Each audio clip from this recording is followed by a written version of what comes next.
Sir పిన్నెల్లికి bail వచ్చింది అని జెప్పేసి అంటున్నారు. సో, ఒకవేళ పిన్నెల్లికి బెయిల్ ఇచ్చినప్పటికీ ఇటొక పక్క టీడీపీ వాళ్ళు కూడా షాక్ ఇచ్చారు. ఇంకా పోలీసులు కూడా షాక్ ఇచ్చారు అని అంటున్నారు. అసలేంటి సార్ ఆ షాకింగ్ న్యూస్?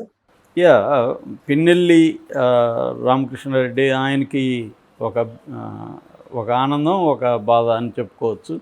అంటే నిజానికి 2 బాధలు. ఒకటేమో ఆనందం వచ్చేమో నెల్లూరు జైల్లో ఉన్నాడు మొన్నటి వరకు.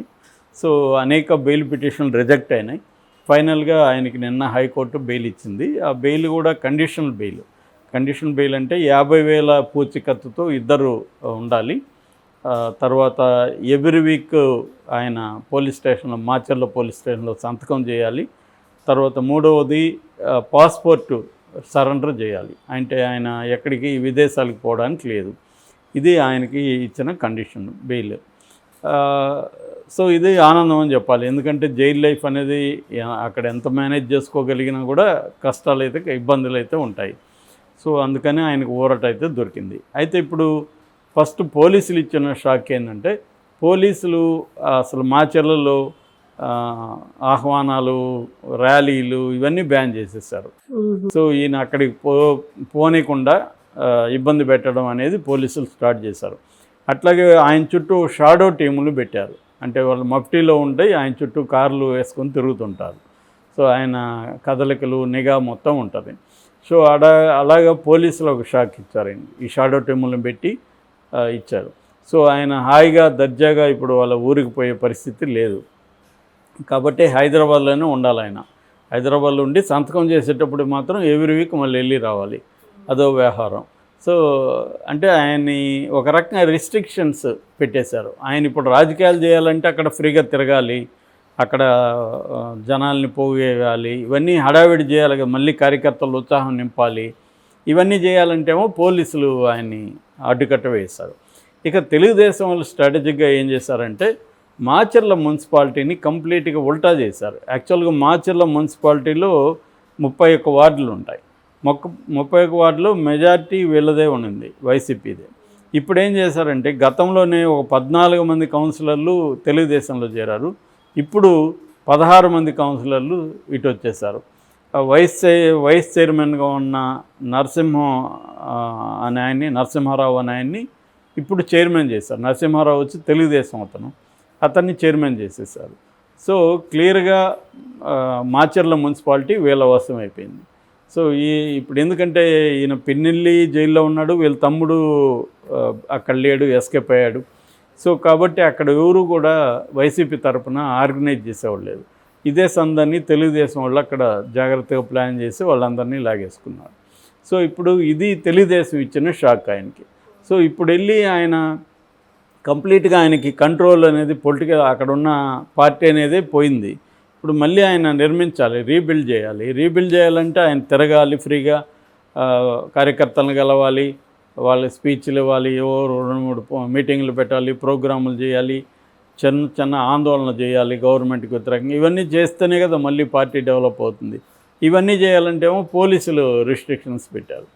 సో అందువల్ల పిన్నెల్లి కష్టాలు ఇప్పటికిప్పుడు తీరే పరిస్థితి కనిపించలేదు. పిన్నెల్లి ఎందుకంటే మాచర్ల పల్నాడు ఏరియాలో పిన్నెల్లి ముందు నుంచి 4 సార్లు ఆయన ఎమ్మెల్యేగా కంటిన్యూస్గా ఎన్నికైనాడు. సో ఇప్పుడు జోలకంటి బ్రహ్మారెడ్డి తెలుగుదేశం నుంచి అక్కడ గెలిచాడు.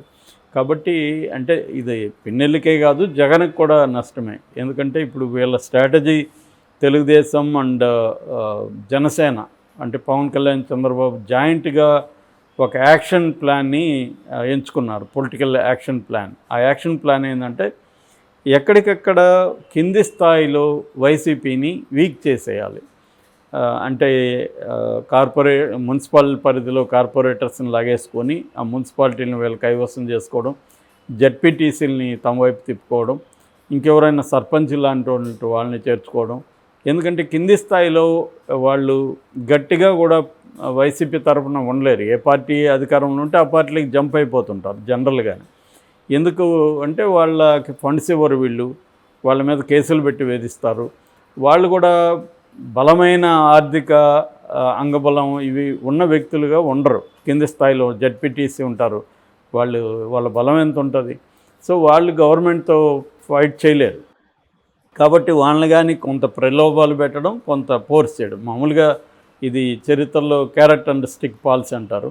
అంటే క్యారెట్ గుర్రం మీద పోయేవాడు క్యారెట్ పెట్టుకొని ఒక కట్ట పెట్టుకొని దాన్ని ముందు పెట్టుకుంటాడు. అది క్యారెట్ కావచ్చు, ఇంకో తిండి పదార్థం కావచ్చు. ఇది పెడతారేమో అని కొని వెళ్ళడం, అది దానికి పెట్టినప్పుడు ఇది మొరాయిస్తే కర్రతో కొట్టడం.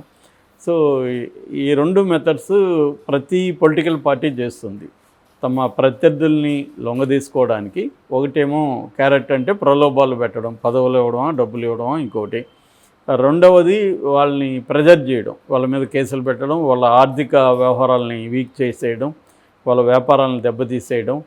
ఇవన్నీ చేయడం వల్ల ప్రెజర్తో వాళ్ళు ఇటు వచ్చేస్తారు. ఎవరికి కూడా ఇప్పుడు వైసీపీలో ఉండేవాడికి వైసీపీ లాయల్టీ ఎందుకు ఉంటుంది? వైసీపీలో ఉపయోగం ఉంది కాబట్టి ఉంటారు, కానీ ఇవాళ ఎవరికి కూడా పార్టీ లాయల్టీ లేవు.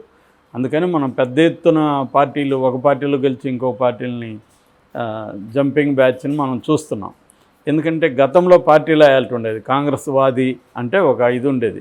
అట్లాగే బీజేపీ కావచ్చు, ఆర్ఎస్ఎస్ కావచ్చు, కొంత ఏదో కొంత సిద్ధాంత నేపథ్యం ఉండేది. ఇవాళ ఎవరికి అవి లేవు. కమ్యూనిస్టులతో సహా ఎవరికి సిద్ధాంత నేపథ్యం అనేది లేదు. తమకి ఏది ఉపయోగపడుతుందో అది చూసుకోవాలి అనేదే ఉంది.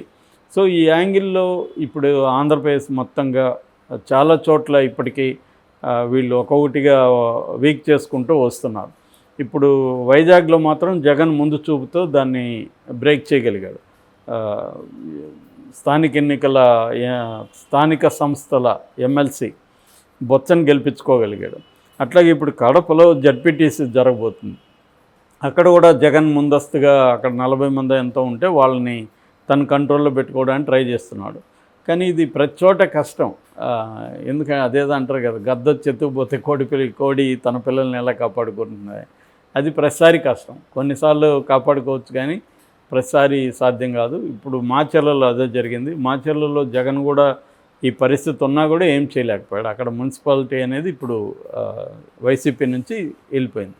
ఇలాగా వీళ్ళిద్దరూ ప్లాన్ ఏంటంటే మరీ కింది స్థాయి నాయకులను అయితే జనసేనలో చేర్చుకోవడం, కొద్దిగా పై స్థాయి నాయకుల్ని తెలుగుదేశంలో చేర్చుకోవడం, అలాగే రెండు పార్టీలని స్ట్రెంగ్తన్ చేసుకోవడం. 2029కి వచ్చేసరికి ఈ రెండు పార్టీలు గ్రౌండ్ లెవెల్ నుంచి స్ట్రెంగ్తన్ అయితే ఆర్గనైజేషన్ పరంగా రేపొద్దున తమకి ఉన్న వాళ్ళందరూ ఓట్లను పోల్ చేయడం, పోల్ మేనేజ్మెంట్ అనేది ఈజీ అవుతుంది. జగన్కి గ్రౌండ్ లెవెల్లో పట్టుబోతుంది. సో ఇది ఇప్పుడు వీళ్ళ ప్లాన్. మరి దీన్ని జగన్ ఎలా ఎదుర్కొంటాడు అనేది మనం చూడాలి. ఎందుకంటే జగన్కి కూడా ఈ గేమ్ అంతా తెలుసు. తను కూడా చేసిన వ్యక్తే కాబట్టి, తను అధికారంలో ఉన్నప్పుడు కూడా ఇదే గేమ్ చేశాడు. మనం చూసాం స్థానిక ఎన్నికల్లో 90% జగనే గెలిచాడు. చాలా చోట్ల ఏకగ్రీవాలని చేశారు, ఫోర్స్ చేసి ఏకగ్రీవం అనౌన్స్ చేయించాడు జగన్. ఆ మెథడ్ జగన్ కూడా ఫాలో అయ్యాడు. సో ఇప్పుడు జగన్ వంతు వచ్చింది. ఇదేంటంటే ఒక్కోసారి సర్కిల్ లాగా, ఒకసారి నువ్వు పైన ఉంటావు వాడి కింద ఉంటాడు, ఇంకోసారి నువ్వు పైన ఉంటే నువ్వు కింద ఉంటావు వాడి పైన ఉంటాడు. సో ఈ సర్కిల్లో పైన ఉన్నప్పుడు అగ్రెసివ్గా చేయడం ఈజీ, కింద ఉన్నప్పుడు డిఫెన్స్ చేసుకుంటూ అఫెన్స్లో ఉండాలి. ఒట్టి డిఫెన్స్లో ఉన్నా తొక్కేస్తారు. అట్లని అఫెన్స్లోకి వెళ్తే జైళ్ళలో కేసులు పెట్టి జైళ్ళలో పెడతారు. సో డిఫెండ్ చేసుకోవాలి, అఫెన్సివ్గా కూడా ఉండాలి. ఈ రెండు జగన్ ఇప్పుడు చేస్తేనే వైసీపీ 2029కి స్ట్రాంగ్గా ఉంటుంది. ఓటర్లు తనకు 40% ఓట్ బ్యాంక్ అయితే ఉంది, కానీ ఆ ఓట్ బ్యాంక్ ఉంటే సరిపోదు.